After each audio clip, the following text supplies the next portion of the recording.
এই দৃশ্য দেখে মনে হতে পারে এটি কোনো পার্ক বা রোমান্টিক স্পট। এটি কোনো পার্ক নয়, এই দৃশ্য চট্টগ্রাম ওয়ার সেমেট্রি। গড়ে তোলা হয়েছিল দ্বিতীয় বিশ্বযুদ্ধে নিহত কমনওয়েলথ দেশগুলো সৈন্যদের স্মরণে। এখানে কবর রয়েছে প্রায় 700 শহীদ সেনার, যারা ব্রিটিশ, ভারতীয়, অস্ট্রেলিয়ান, কানাডিয়ান ও বার্মিজ বাহিনীর সদস্য ছিলেন।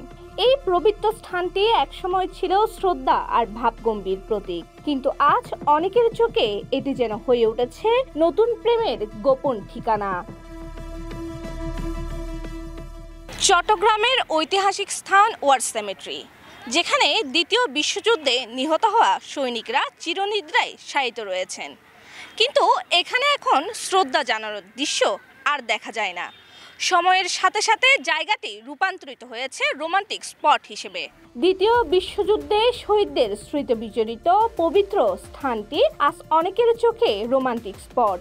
যেখানে একসময় ছিল নীরবতা ও শ্রদ্ধা, সেখানে এখন প্রেমিক প্রেমিকা আড্ডা দিচ্ছেন ঘন্টার পর ঘন্টা, এবং যুদ্ধ শহীদদের কবরের পাশে দাঁড়িয়ে করছে নানা অনৈতিক কার্যক্রম। আর দুঃখজনকভাবে অনেক দর্শনার্থী জানেন না এই সমাধি ক্ষেত্রটির পেছনে লুকিয়ে থাকা ইতিহাস ও তাৎপর্য সম্পর্কে। এটার নাম ওয়ার সেমেট্রি বলতে আমরা চিনি। বন্ধু তো জানে না, বন্ধুকে বলেন না এটা নামটা? হঠাৎ করে আসা তো, সেজন্য জানি না আর কি। এর মধ্যে কি কি জানলেন? এর মধ্যে মাত্র ঢুকছি, যে এখন জানবো আর কি।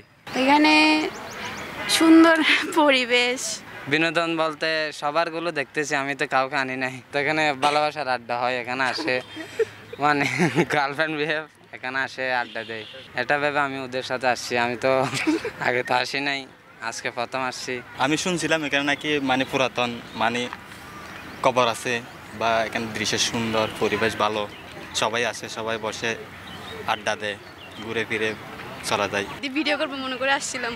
প্রেম নিঃসন্দেহে জীবনের অংশ, তবে তারও স্থানকাল পাত্র আছে। শহীদদের কবরের পাশে রোমান্স নয়, প্রয়োজন শ্রদ্ধা। এখন সময় এসেছে এই মূল্যবোধের ভাঙন রোধে সচেতনতা, নীতিমালা ও তদারকি নিশ্চিত করার।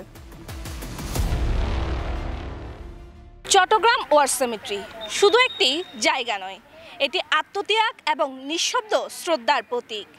প্রেমের অনুভূতি নিঃসন্দেহে সুন্দর, কিন্তু স্থান ও পরিবেশে এর গুরুত্ব বোঝা ততটা জরুরি।